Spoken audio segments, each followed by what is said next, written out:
सुपारी प्रकरणात धनंजय मुंडेंवर कारवाई केली नाही तर महागात पडेल, जरांगेंचा सरकारला इशारा।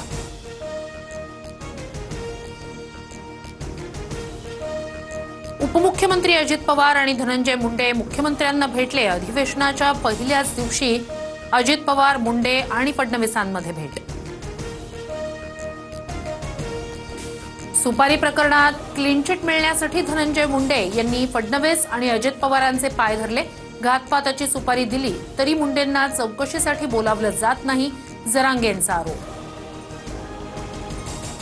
मी माझ्या मतदारसंघातील कामांसाठी मुख्यमंत्र्यांची भेट घेतली, धनंजय मुंडे यांचं स्पष्टीकरण। शिंदेंचे शिवसेनेचे 22 आमदार फुटणार, ते आमदार मुख्यमंत्र्यांच्या इशाऱ्यावर काम करतात, आदित्य ठाकरेंचा मोठा दावा। शिंदेंचे आमदार आमचेच, मग त्यांना भाजपमध्ये घेण्यात अर्थ काय?